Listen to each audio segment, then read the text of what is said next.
Selamat datang di program kami, di mana kami membawa Anda melampaui berita utama untuk mengungkap kisah di baliknya.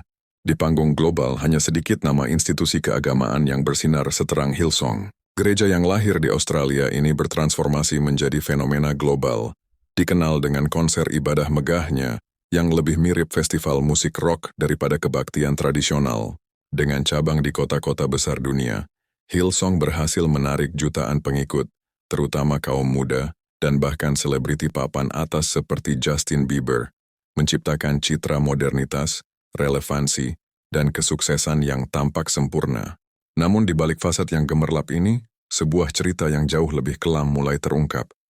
Mempertanyakan fondasi dari kerajaan spiritual ini, citra sempurna itu mulai retak secara dramatis dengan kejatuhan salah satu bintangnya yang paling terang, Carl Lentz. Sebagai pastor utama Hillsong New York, Ike Lentz adalah wajah dari gerakan ini.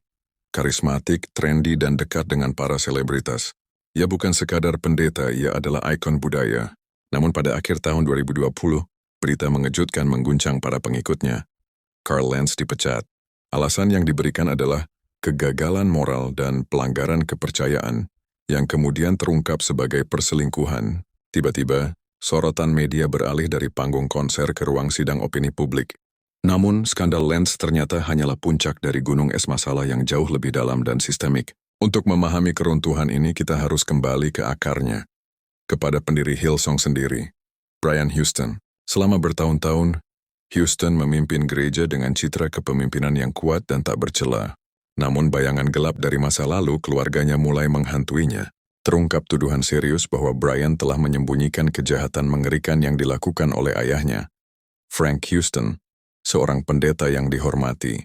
Frank dituduh melakukan pelecehan seksual terhadap anak-anak pada tahun 1970-an. Dan Brian diduga mengetahui hal ini selama bertahun-tahun, tanpa melaporkannya kepada pihak berwenang. Pengungkapan ini menghancurkan klaim integritas moral yang selama ini menjadi pilar utama citra Hillsong. Membuka kotak Pandora yang berisi tuduhan-tuduhan lain. Skandal dosa masa lalu ini memicu serangkaian tuduhan lain yang mengguncang gereja hingga ke fondasinya.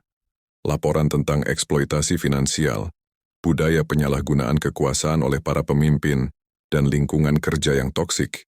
Kepercayaan jemaat terkikis dan banyak yang mulai meninggalkan gereja yang pernah mereka sebut rumah. Gambaran kerumunan yang penuh sukacita kini digantikan oleh citra bangku-bangku gereja yang kosong. Sebuah kontras yang menyedihkan dengan masa kejayaannya. Kisah Hillsong menjadi pengingat yang kuat tentang kerapuhan institusi yang dibangun di atas citra, meninggalkan pertanyaan besar. Bisakah sebuah institusi sebesar ini pulih dari kejatuhan kepercayaan yang begitu dalam? Dan bagaimana para pemimpinnya dapat benar-benar dimintai pertanggungjawaban? Masa depan Hillsong kini berada di persimpangan jalan yang genting.